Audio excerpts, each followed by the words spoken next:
Like and subscribe. This is the Nightly Fix, powered by Foolish Club Media. Head to our YouTube channel. Foolish Club Media is the same, and you can catch all of our content here on Foolish Club Media each and every day. We're hitting you up with something. Osita is out again. Hopefully he gets back soon. I don't know if you see it, but I've got that crazy look in my eye. I feel like your camera needs to be pointed down a little bit. Is it too much? Is that better? Yeah. Is that better? Your name was covering up your face. That happens. Sex happens, man. I got that crazy look in my eye, Steve, because I want to issue you a challenge. Okay. It's non-sexual, so you can take a deep breath on that. Glad to hear it. What do you mean not glad to hear it? It could have been something you would have been really into. I mean, not with me. May have been a sex challenge between us and our ladies. I think you'd have been down for that. But I challenge you. I've been watching this commercial. I've been seeing it, and I am willing to come to the table tomorrow night on episode 302. That's not accurate, but however many episodes we are tomorrow on Nightly Fix and doing it. I bet you won't go to Arby's and get some of them steak bites and try. Go on, let's try. Let's get on here. I'm looking at it, and nothing about it says they at Arby's fast food, fast to go, that they are going to make these and they're going to be good. But I cannot get off of the commercial and not want to try it. I ought to come to this show tomorrow and try these Arby's steak bites. I know you've seen this commercial, right? I mean, I've seen people eating them online. I like Arby's, but I don't know if I have time to get to an Arby's today. But you've got a full day, all right? You got tomorrow. I'm really busy. Shut the fuck up. And get out of here. You have tomorrow. I'm really busy. I told you yesterday. I'm filling in with Cody at 96.5 The Fan. Yeah. And I got a lot going on. I got to get a ton of stuff done before Thursday night football. I don't know if I got time to run by.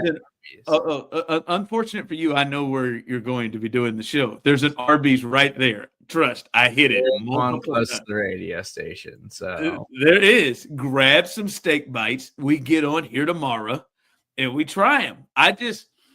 Listen. I like. Like you want me to get steak bites and then eat them live on the show? Yeah.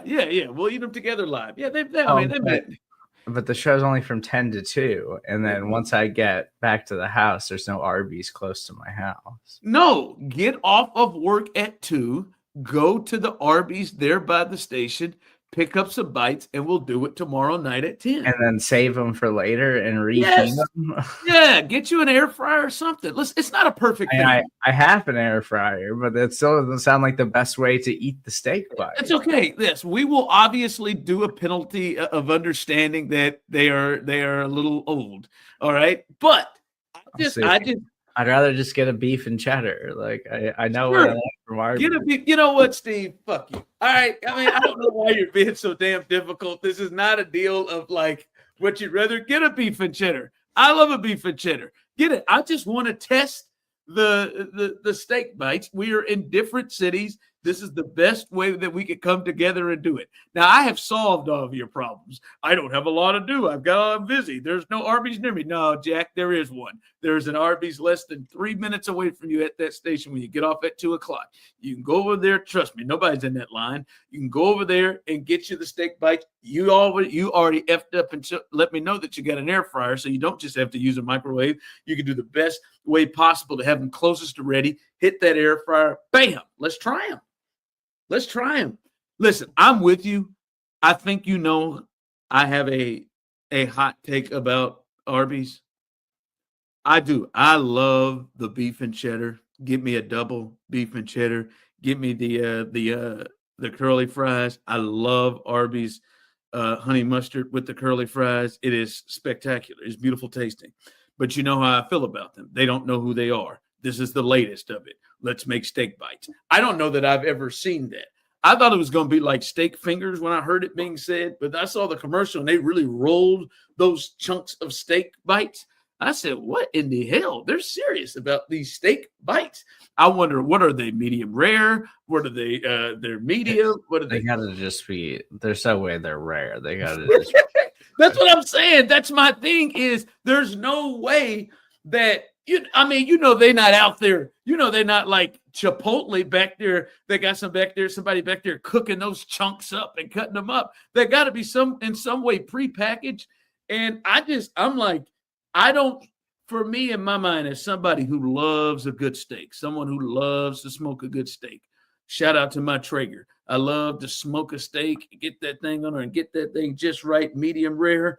Oh, and it's beautiful. But I just don't get the sense that the people at Arby's, which I am certain, Serda, those steak bites are coming in some sort of a package that they're just throwing them in something to heat up.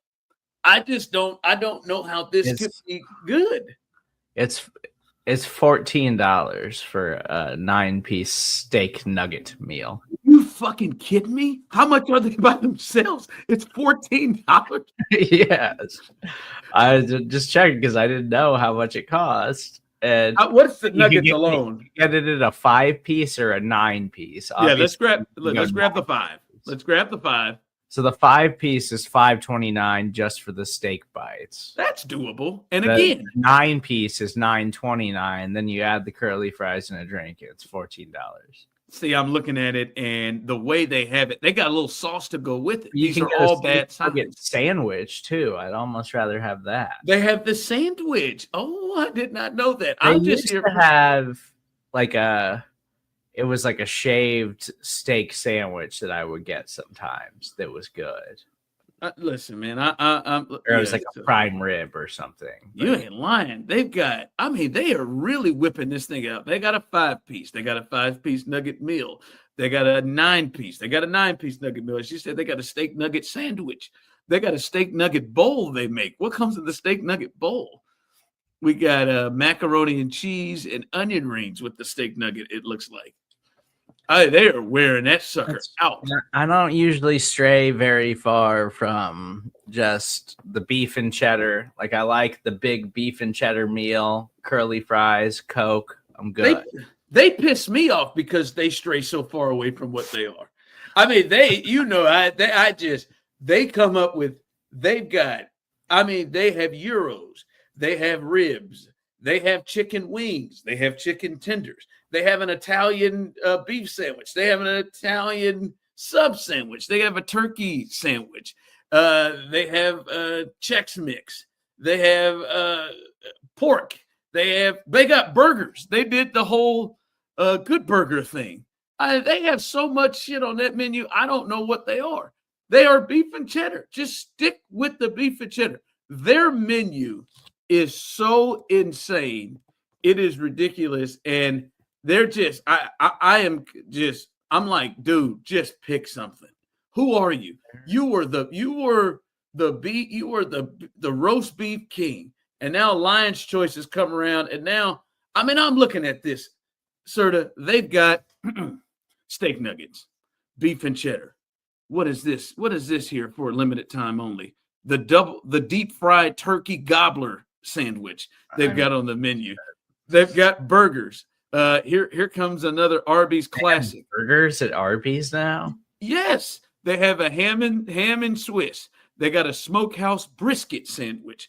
They've got a roasted turkey ranch bacon sandwich. They've got a gyro. That's ridiculous. They've got a roast beef gyro. For a while. I think the smokehouse steak sandwich or whatever is what replaced the prime rib sandwich that I really liked. They've got a corned beef and Reuben sandwich. And don't just say with burgers. They've got a deluxe burger, double deluxe burger, big cheesy bacon burger, double big cheesy bacon burger. They've got chicken sandwiches, a chicken cordon bleu, a crispy chicken sandwich, chicken bacon Swiss, buffalo chicken. Chicken sandwiches aren't bad. I've had chicken tenders, chicken wings. They have. Jesus Christ! What are you? I miss the days when they had the 5 for $5.95. I used to eat so much Arby's. Hey man, that right here, that double beef and cheddar, just roll with it and maybe throw a couple of things in. But 5 for $5.95, 2 beef and cheddars, curly fry, mozzarella sticks. Oh, those were the days. Oh yeah, potato cakes, curly fries, crinkle fries, mozzarella sticks, jalapeno bites, white and cheddar. I mean, just be Jack in the Box. Just be Texas Times. Christ's sakes. My God, I'm sorry. That Arby's menu frustrating. But there did used to be an Arby's about 6 minutes away, but it closed down and turned into this taco place that's terrible. Arby's caused me to wreck my mom's car when I was in high school. I was driving to work to Just for Feet. Those of you from Kansas City, that Just for Feet and Independence, it's no longer a Just for Feet now. I believe it's a guitar store.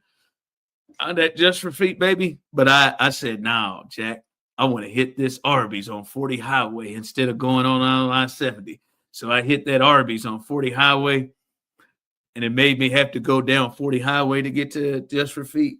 And I got drilled in the back and totaled the car. And that Arby's flew all over the place. But I bet you when I grabbed my shit and sat on the side of the road and waiting for that tow truck, I was eating that Arby's that was left in that bag from that car accident and fucked that shit up. Didn't have all my curly fries. They flew all over the car, but I had my beef and cheddar, my double beef and cheddar, and I sat on the side of the road with a bad back eating that bitch. All right, man, but tomorrow, you down? I've given you the reasons. Just go by the station, get a 5-piece. Serda, I am just letting you know. Are you agreeing to this? Fine, but I'll need a text reminder because if I forget, I'm not going back out to Arby's.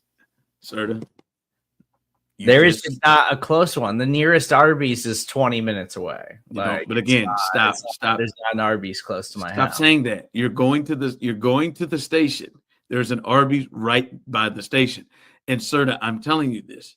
You have agreed to it. I am even going to right now set an alarm to text Serda at 2 o'clock, because I know you get off a little bit earlier. I'm going to you know what? No, I'm going to text you at 2:03 because I think you should be in your car.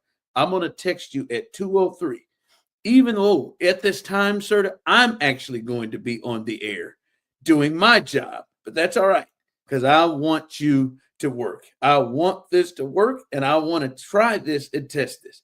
And I'm just letting you know, Steve. But I'm putting the alarm in right now. Serda, Arby's. I'm just letting you know, Steve. If you fuck me on this, and you come in here and we do the show tomorrow, and you go, I forgot, man, it was so busy. There's not anyone close to the house. I'm going to be very upset, Steve. I'm going to be very upset. Right? You've agreed to it. I'm going to help you with a reminder, and we are going to do this because I'm tasting these bad boys tomorrow. All right. Actually, and I would even say, Serda, taste one of the 5 fresh out the goat. All right. And then see if there is a major difference. Then we can taste it on the show. Taste one fresh out. See what it is, and then we'll taste it together on the show. Be fun. Don't find me and act like you're. I'm gonna get a beef and cheddar to eat in the car on the way home. God, I haven't done that in a long time. Hey, let me ask you this, because I do want to get to whatever the hell we're talking about. If you were, and you're pretty clean freak. I've been in your house when you're not there. That sounds creepy. If right now we went out to your car and we did the deal of in between your seats, would you be embarrassed of what that looks like in between your seats? Like, would you be that area between that? Like, would we reach down there? Would we pick up food carcasses? Would there be like dead lettuce? No, my car is clean. I don't leave trash in my car. Like if there is trash in my car, I pick it up and throw it away like immediately. Yeah, but sometimes, sometimes people grab a beef and cheddar and grab some fries and they eat, and maybe, I don't know, me. Have I gone to McDonald's recently and grabbed a McChicken sandwich, add cheese on it? Maybe some of that lettuce is flown off me a little bit. I think I probably got some food carcasses on my side, maybe not the other side. Now the back seat, those bastard kids of mine have just destroyed it. So I'm certain there is shit all over that. But I'm just talking about. I understand that.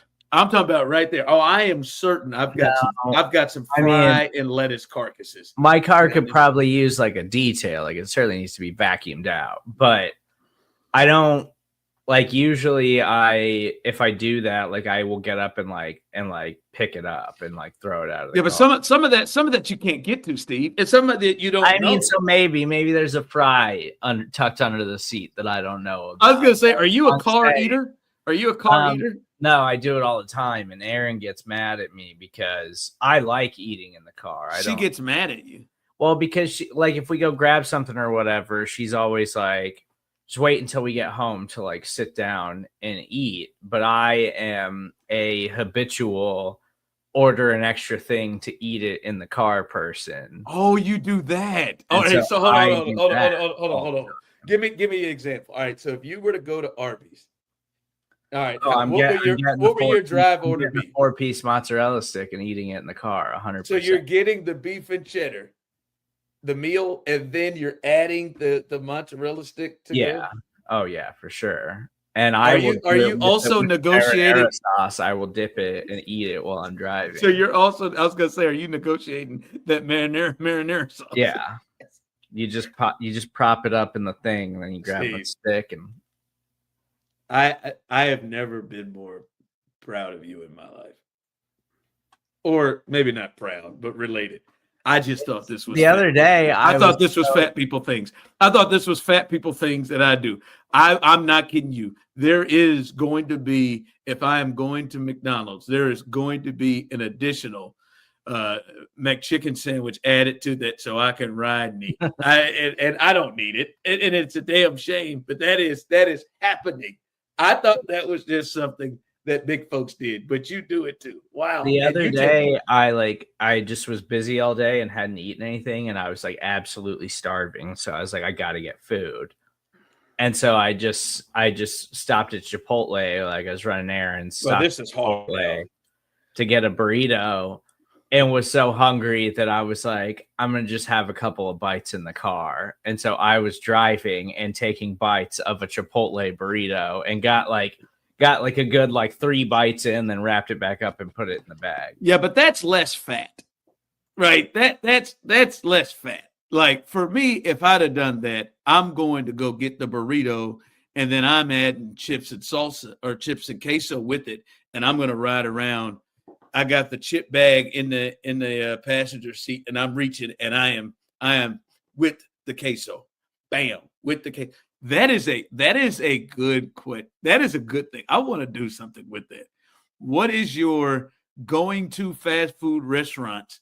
And we look up multiple fast food restaurants. What is this is my extra order to eat in the car to go along with my meal? Because I think I have one at Wendy's. I will get a double bacon cheeseburger. I will get a double bacon cheeseburger or junior bacon cheeseburger to go along with the rest of my meal. Chicken sandwich at McDonald's, Burger King, that cowboy. They've got that junior Whopper, that cowboy burger with the onion ring on it. That is one that I haven't had one of those in a long time. See, Chick-fil-A, I like to go to Chick-fil-A for breakfast. And so good one. Yes. I'll usually get either the chicken biscuit, like the full-size one, or the burrito. But then I also get a 4-piece chicken mini and eat the chicken minis. And absolutely. I will go and get that chicken deluxe, and then I will add just a plain chicken sandwich. I will, or a big one for me is to go and get the salad. I'll get one of their salads and add a chicken sandwich, and I'll ride home on that chicken sandwich. and Taco Bell, I get like one of those spicy potato tacos, or I just get a cheesy fiesta potato. Yeah, beefy layer, that beefy layer burrito. That because it's all for me. It's always I justify it. It's always whatever is on that dollar menu or the cheaper menu. I'm driving it down. Yeah, it's got to be down there. So they've got that beefy layer burrito that's like $1.50 or something. I'll bang that out. Yeah, yep. I did it. And like I said, I've been getting myself better. I did it last month. The kids, oh, Dad, we want to Popeyes. Oh, okay. Got that Popeyes. Dug Got in a that bitch. got a few biscuits. Dug in that bitch and got that biscuit. I got you want to know what's worse? I got the biscuit and I got the coleslaw, and I rolled to dip the coleslaw and dipping the biscuit in the. Oh yeah, it was fat time all day, baby. That is a good one. Your secondary, your extra order at a restaurant. I don't have. You had one at Chipotle. I did not have one at Chipotle. All right, a lot happened yesterday. The trade deadline. We talked about the Jets went crazy. We talked about yesterday. Sauce Gardner going to the Colts. The Jets, they got 2 1s from the Colts in the Sauce Gardner trade. They then got a 1 and a 2 and Mozzie Smith, another defensive tackle, in the Quinnen Williams deal. Rumors were that the Chiefs offered them a 4th for Breece Hall. They wanted a 3rd and didn't give that up. Somebody I saw Serda offered for what's the pass rusher? Johnson? Jermaine Johnson. Jermaine Johnson. Yeah, number 11. Jermaine Johnson. They offered a 2nd. They wanted a little bit more from that. But they ended up getting, 3 1s and a 2 and a young defensive lineman in Mozzie Smith. But of course, they lost. You don't really get this one. Hey, team traded their 25-year-old 2-time All-Pro, first-team All-Pro corner at 25 years old after just locking him up to a deal last year.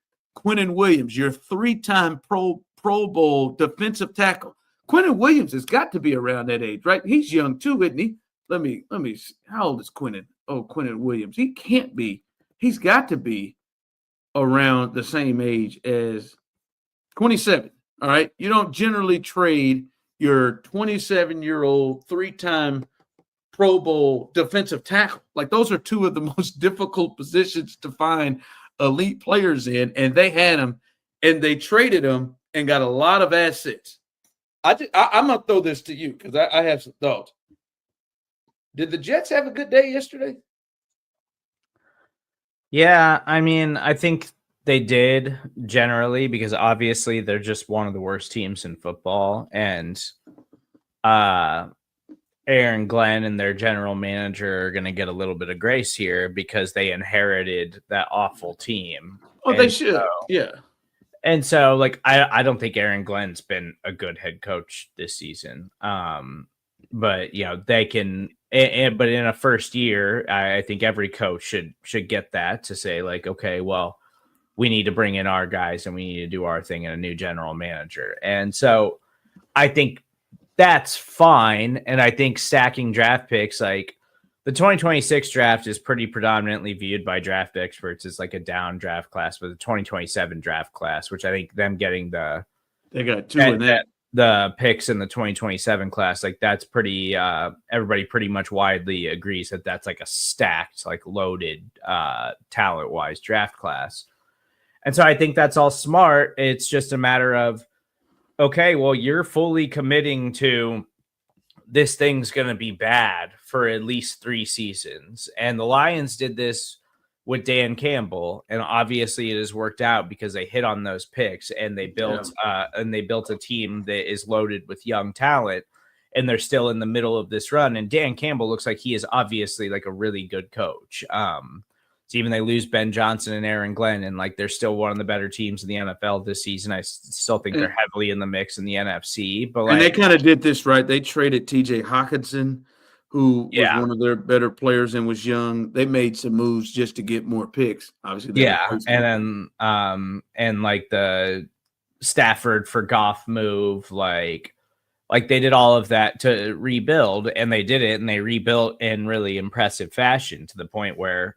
Yeah, they've made an NFC championship game. They've been a really good team the last several years, but it took time. And so it's the Jets like acknowledging, hey, we're years away from this thing. But then it's a matter of like, okay, are they actually going to be patient with Aaron Glenn while this team sucks and while they draft and try to develop talent? And then are we going to see more from Aaron Glenn as a head coach? Because I do not think he has been a good coach this season. No. So it's like, I don't think that their owner has ever been known for his patience and his decision making. And so it's like, yeah, I mean, in theory, I think this is a good thing for the Jets long term, but it's just like, are they actually going to commit to that long term? And then on top of that, it's not enough to just do all of that. It's, you have to go hit on the draft picks. And that's easier said than done if you're not the best talent evaluators in the world. Yeah. And I mean, listen, the best thing that I can see about it is, and I can go with this. Now, many times it doesn't work, and many times it does, right? You understand where he's coming from, Aaron Glenn, and that's one of the situations where it did work in Detroit. But Serda, I'm certain, as you know, we can find many other situations where people have just torn it down like this, and it didn't work. I think in Houston they did something similar to this, and were able to get a lot of extra draft picks, and it worked, and they hit on them. Right? They made the trade with Deshaun Watson, and with a lot of those picks, that became Will Anderson, it became C.J. Stroud, it became Kalen Bullock, another safety in their secondary, Kamari Lassiter. Like they hit on them as well. Now it is all right. At least for me, Steve. All right, I see you got a plan. You got a plan. You're looking at this and you're like, look, man, God, I would love to keep a 27-year-old elite defensive lineman, interior defensive lineman that's good against the run and the pass. But now we're already paying him. Can we save money on this? What can we get off of it? I would love to keep a corner like this that's elite at 25 years old, but we've already paid him. By the way, they relieved a lot of cap space as well with these moves also. And then you say, but how fast can we get to where we want to get to without extra resources like draft capital? How fast can we get there with these guys here?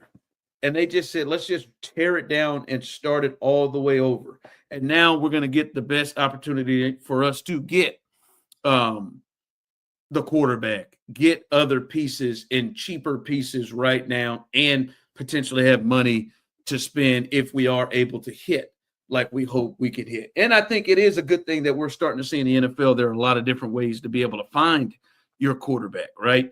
You know, Dan Campbell in Detroit, they did not draft their quarterback, right? They found him in a way that Seattle has found their quarterback, in a way that Tampa has found their quarterback, in a way it looks like Indy has found their quarterback. So there are multiple ways, but they have, to me, it is a deal of how many hits do they get on this thing? Because not only do they have those picks, their picks are probably going to be the best picks they have, right? They're going to have shitty picks.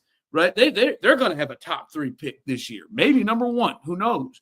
And how do they hit on these picks? Because they put themselves sort of in a situation over the next 2 drafts.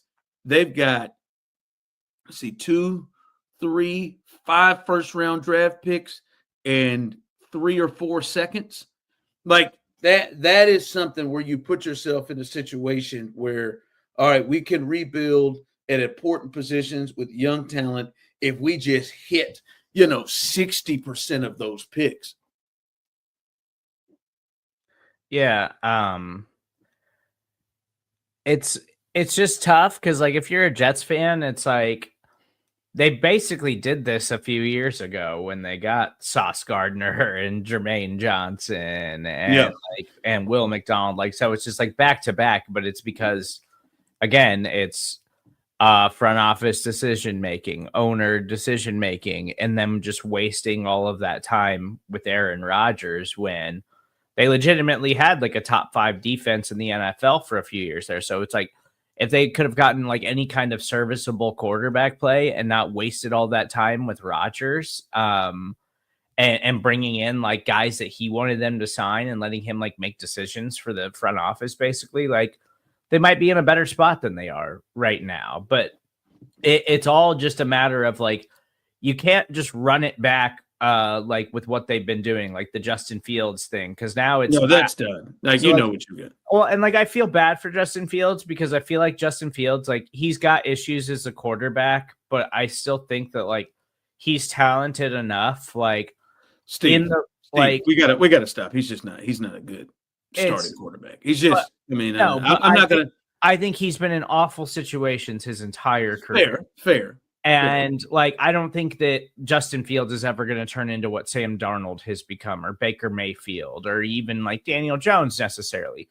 But I think that Justin Fields could be a more serviceable quarterback than what we've seen in his NFL career, because he's just been in the worst situations everywhere that he has gone. And yes, and I think that has just like totally like stunted his development in a way that he's probably never going to be able to recover from.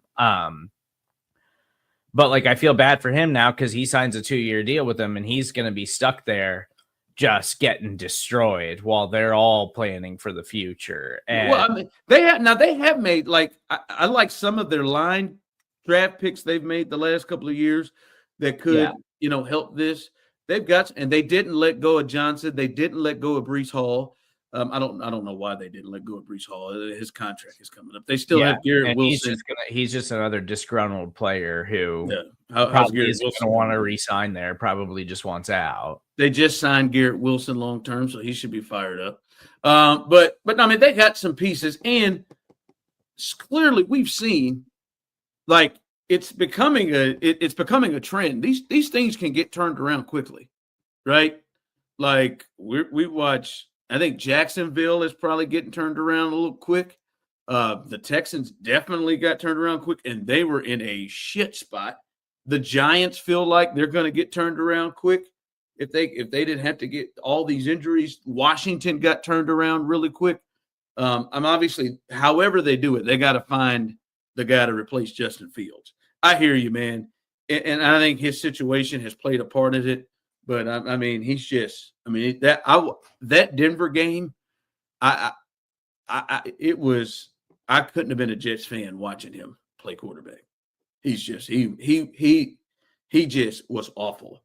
Like when you say when people get go over the top with thoughts, I really believe there were high school kids that could read and figure out the situation better than he was that day. It was bad. But the Jets to me were the biggest thing there. Cowboys too, but the Jets were big with everything they did. A couple of teams that I think see themselves as championship contenders. I just want to say I feel bad for the Colts. In a way of I understand what they did and why they did, and I can understand why the Colts look at this thing right now and say we can win it all. I could at least to say we should go for it and win it all. And I think they know, and a bit of Sunday showed it. I think they know sort of they have to surround their quarterback, who is playing great and playing good this year. But I think they know they got to surround their quarterback with a lot of help to where he gets a lot of help to win things. They got to surround their quarter. I think they know they probably got to surround their quarterback the way that Philadelphia has to surround their quarterback for them to have the best chance to win. And I think when you make the Sauce Gardner move, and whenever Charvarius Ward gets off IR after whoever that tight end was that took his ass out, he's been in a concussion since. When they get him out, you're going to have two pretty good corners there with Ward and obviously Sauce Gardner. But I think they may have the best offensive line in football. They have the best running back this year in football. Buckner, Grover are really good up front. Their defense is pretty good. Now they add one of the best corners in football. They've done a whole lot. They know they've got to put a lot around him, and unfortunately, that's not going to be able to get stopped now. And now, going down the line, they don't have 2 first-round picks moving forward to help, and they're going to need even more hits to help their quarterback. I don't know if they know it deep down, but like Like they're going to need a lot of things to go right. And now they just given up valuable resources and a receiver they drafted pretty high, and they had some promise on in AD Mitchell. Just drafted him last Just year. drafted him. I kind of feel bad because I still don't believe wherever the game is played that they will beat the Chiefs, that they will beat the Bills. And I'll be honest with you right now, I don't think that I would pick them to beat the Ravens if they had to face those teams in the playoffs, no matter where the games are played.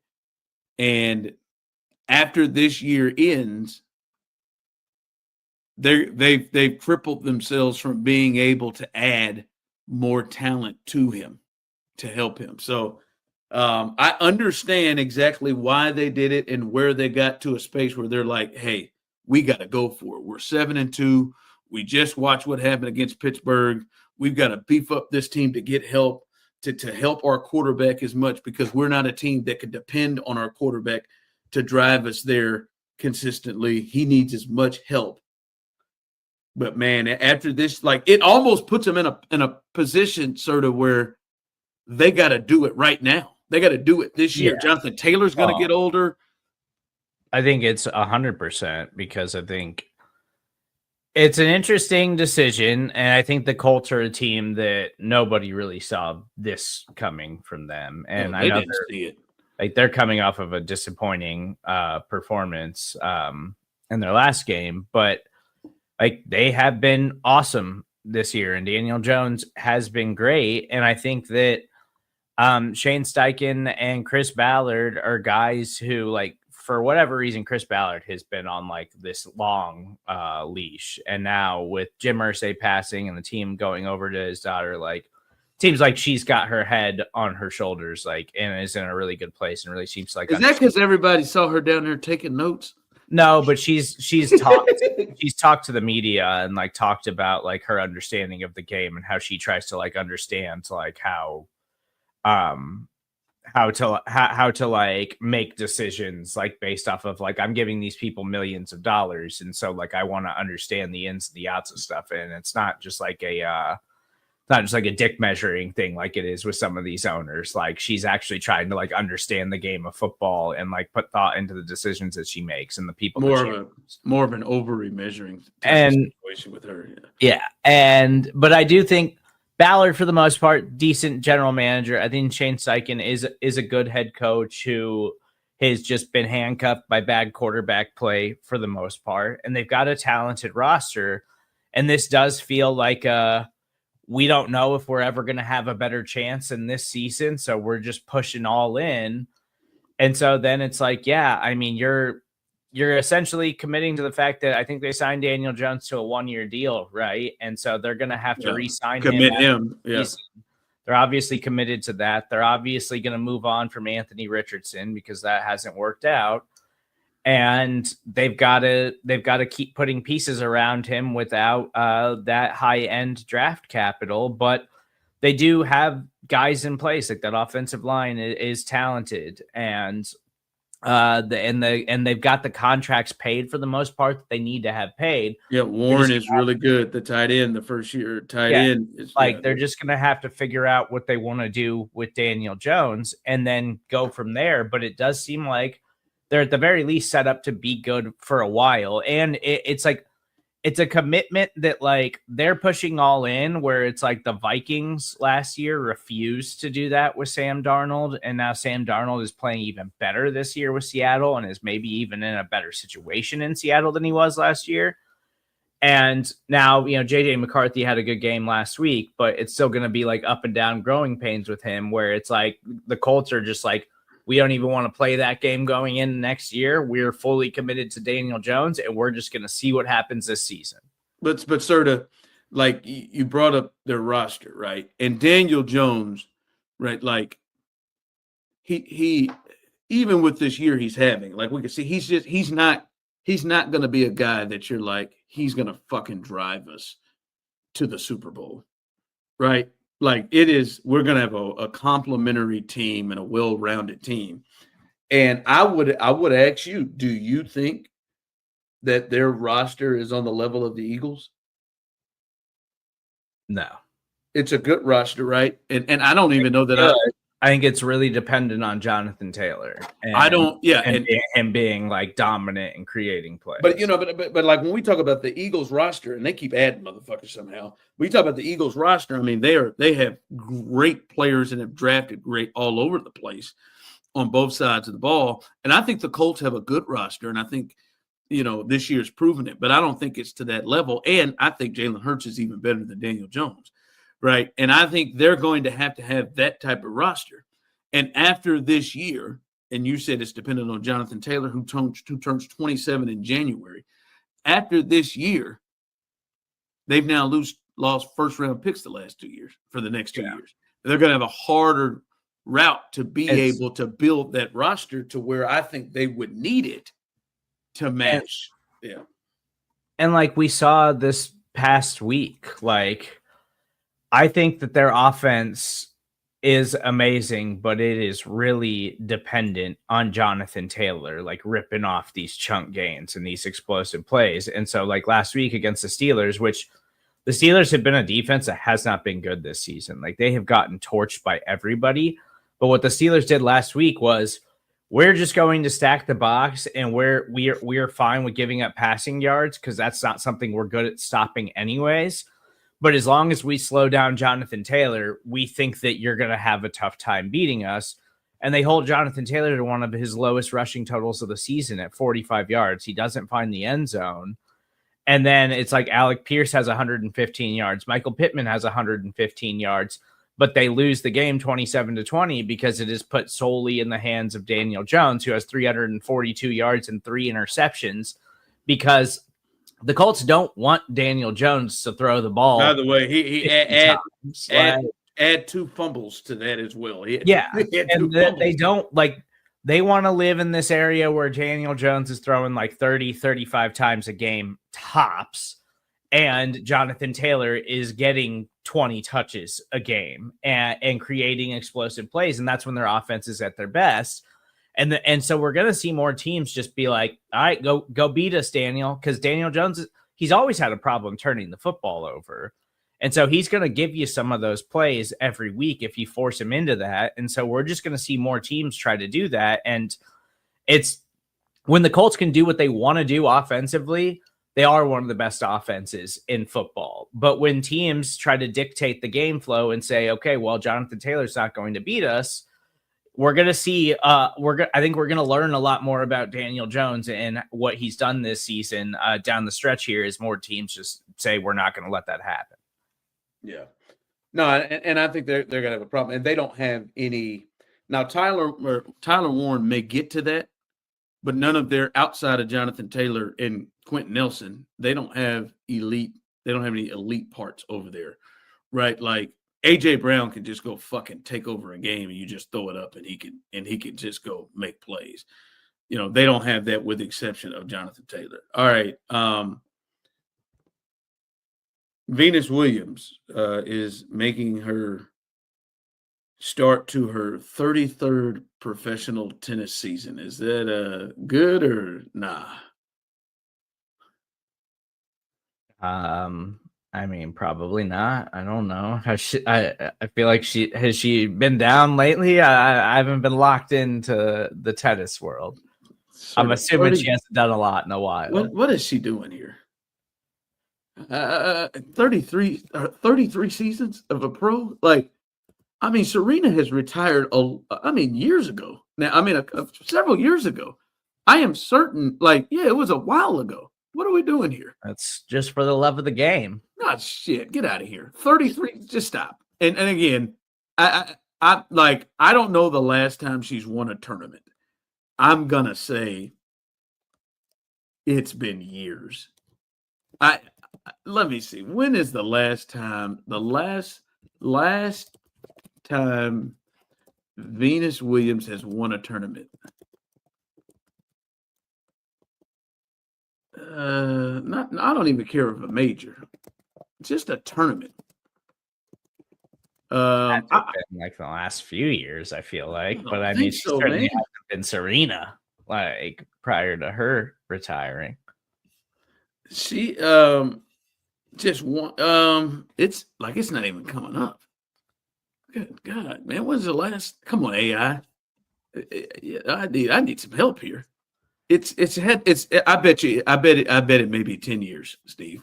Says she won a doubles match at the City No, Open in July I 2025. didn't say a match. I did not say a match or doubles. Okay. No, I mean a singles. Like I mean, Google's not even sure what to even do with this. Oh yeah, last time Venus Williams won a singles tournament was in 2015 when she won the Auckland Classic, which is oddly enough sort of where she is starting her 33rd season. Steve, it's been 10 fucking years. She's Years. just it's just the love of the game. She just it's not ready to walk away. She likes the competition, win or lose. I don't know. I mean, I don't know what Venus's like private life is. Like, has she started a family? Like, I don't know. I don't believe that. I remember she dated Dontrell Willis. That's as far as I go. I know, like, Serena's married, children. Like yes. I don't know what Venus's personal life is like. She's just not ready to walk away. Yeah, she's not hard up for money. I don't know. I don't know what it is. She's got to be. I mean, she's older than us, right? She's got to be in her mid 40s. Yeah, she's 45 and she's kicking this thing off. Like 40, it was like, oh man, that's cool. 45, like, come on, Ric Flair, get off the fucking stage, man. Like, I love you, Venus, and I think you're one of the most important players in the history of that sport. And the last one of the, I'd say, top 50 most important athletes in the last 20, 25 years, what they did for that sport. But you need to go. Why don't you go commentate? How about that? I bet you can get a job right now somewhere, ESPN, go commentate some tennis. She got to get the hell off the stage. This 45, 33 seasons. By the way, she's 45 years old. How old was she when she turned pro? 12. She's age, man. 33 years. She's 45, Serda. 33 years as a pro. Yeah. She's 12. It's time to roll. I'm about to say, when I first read 33 years, I thought, damn, that's a long ass time. What? She ain't 50. Maybe 33 seasons. Maybe it's not quite years in the way that they measure it in tennis. So. Yeah, well, they're not. This ain't fucking Dexter. They're not pumping out multiple seasons. This isn't the floor, which has had 7 seasons in 3 years. No, this is her playing the U.S. Open once a year every year. It's ridiculous. Come on, Venus. Go have you a drink. You deserve it. Get off your feet. Do that fashion shit.